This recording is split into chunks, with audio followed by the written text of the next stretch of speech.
वो नोएडा हो चाहे दिल्ली हो, वहाँ के जो नगर निगम हैं उन्होंने पहले से व्यवस्था नहीं की है। इसका मतलब बहुत स्पष्ट है कि कहीं ना कहीं नगर निगम वाले सो रहे हैं। तो दिल्ली के मेयर क्या कर रहे हैं, इसका जवाब जरूर दिया जाना चाहिए। सर, दिल्ली इंटरनेशनल एयरपोर्ट के प्रवक्ता ने बताया कि आज सुबह से ही भारी बारिश के कारण दिल्ली एयरपोर्ट के एक पुराने प्रस्तर प्रांगण की छत गिर गई, जिसमें सुबह 5 बजे के आसपास, जिसमें कुछ लोग घायल हो गए, जिनको आपातकाल इलाज के लिए भेजा गया है। ये छत बारिश के कारण नहीं गिरी है, भ्रष्टाचार के कारण गिरी है, लूट की छूट के कारण गिरी है। इसका आपको जवाब देना होगा, इसका नरेंद्र मोदी जी की सरकार को जवाब देना होगा कि रेत में सीमेंट मिला था या सीमेंट में रेत मिली थी। बहुत स्पष्ट रूप से आपको बताना पड़ेगा कि ये भ्रष्टाचार किसके कहने से हुआ, ये भ्रष्टाचार क्यों हुआ, ये भ्रष्टाचार कब हुआ, और जिसके लिए जो दोषी हैं उनको आप सजा क्या देंगे। एक तरफ तो आप भ्रष्टाचार के खिलाफ निर्णायक जंग की बात करते हैं, दूसरी तरफ जबलपुर का एयरपोर्ट तो छत गिर जा रही है, दिल्ली के एयरपोर्ट तो छत गिर जा रही है, आदमी असुरक्षित हो रहा है। तो नरेंद्र मोदी जी, इस भ्रष्टाचार का आप जवाब दीजिए कि इसके जिम्मेवार कौन है।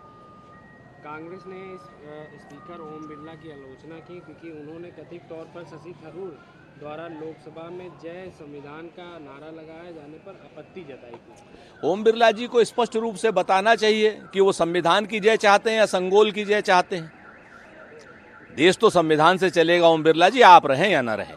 बहुत स्पष्ट रूप से हमारा कहना है कि देश में संविधान की बात कहना अगर गुनाह है तो ये गुनाह हम बार बार करते रहेंगे। और आपकी जो एक कर्कश वाणी है, इस पर विराम दीजिए। आप कोई स्कूल के मास्टर नहीं हैं और सांसद 5-5 बार के कोई 5वीं क्लास के बच्चे नहीं हैं।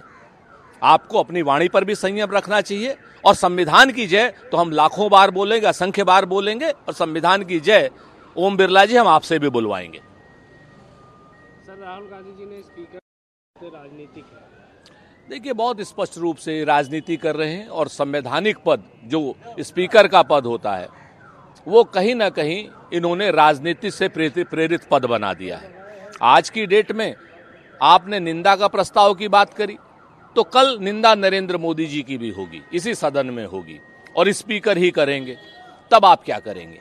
जब निंदा नोटबंदी के लिए होगी, कोरोना काल में जब आपने आपातकाल लगाया, कोरोना काल में जब आपने ट्रेनें रोकी, जब कोरोना काल में आपने देश को रोका, हजारों मजदूर जब हैदराबाद से लखनऊ की तरफ आए, जब पूरे देश में पलायन पैदल हो रहा, हजारों लोग मरे, सारी चीजों की निंदा सदन में होगी और सदन के अध्यक्ष यानी सभापति करेंगे।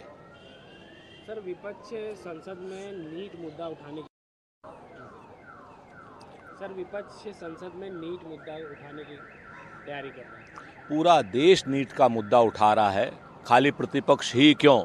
आज की डेट में भारतीय जनता पार्टी के लोकतांत्रिक सांसदों को भी नीट का मुद्दा उठाना चाहिए, क्योंकि 24 लाख बच्चों का ही अधर में भविष्य नहीं है, 24 लाख परिवारों का ही नहीं है, बल्कि उनके आसपास के लोगों का भी है, देश का भविष्य भी है। अगर अयोग्य लोग डॉक्टर बनेंगे तो निश्चित तौर पर जान लीजिए देश भयानक खतरे में आ जाएगा और योग्य लोग खींचेंगे और डिप्रेशन में जाएंगे। जिस तरीके से नीट की परीक्षा में धांधली हुई है, हमारी स्पष्ट मांग है, पहली तो परीक्षा रद्द हो, दोबारा परीक्षा हो। दूसरी बात, जो इसके दोषी हैं उनके खिलाफ कड़ी कार्रवाई हो। तीसरी बात, जो ये राइट विंगर ऑर्गेनाइजेशन के अयोग्य लोग हैं, इनको शिक्षण संस्थानों के उच्च पदों पर बैठाया जा रहा है, इनको हटाया जाए। क्योंकि जब तक ये नहीं हटेंगे, संघ शास्त्री जब तक नहीं हटेंगे, संघ शास्त्रियों की जगह योग्य शास्त्री नहीं आएंगे, ऐसी परीक्षाएं हमेशा बाहर आती रहेंगी। तो श्री राहुल गांधी जी के नेतृत्व में हम ये प्रश्न उठा रहे हैं। सर, कांग्रेस सांसद मणिकर्ण टैगोर कहते हैं कि राष्ट्रपति का अभिभाषण पीएम मोदी के चुनावी भाषणों की तरह पुरानी कहानी है। निश्चित तौर पर राष्ट्रपति जी मणिपुर पर चुप हैं, राष्ट्रपति जी नीट पर चुप हैं, कह रही हैं कि दोषियों के खिलाफ कार्रवाई होगी। क्या मतलब है होगी? अभी तक हुई क्यों नहीं?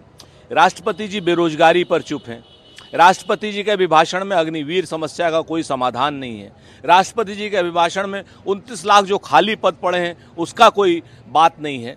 तो राष्ट्रपति जी का तो भाषण, मुझे ऐसा लगता है कि पीएमओ ने कहीं ना कहीं सिर्फ चुनावी भाषण की तरीके से दिया है, इसके अलावा उस भाषण में कुछ नहीं है।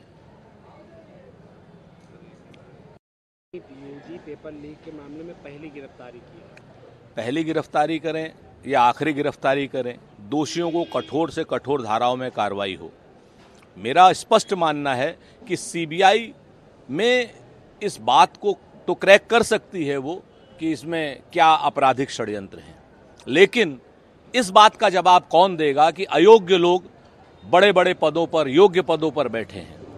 संघ विचारधारा के लोगों के लिए सारे शिक्षण संस्थानों के बड़े पद आरक्षित कर दिए गए हैं, ऐसा हमारा आरोप है।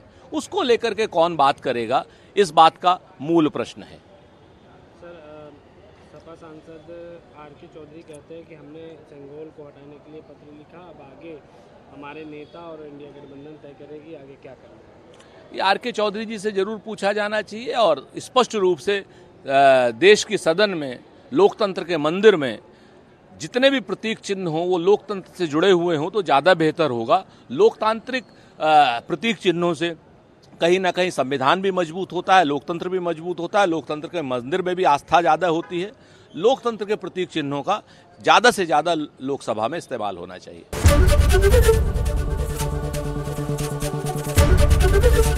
एबीपी गंगा, खबर आपकी, जुबान आपकी।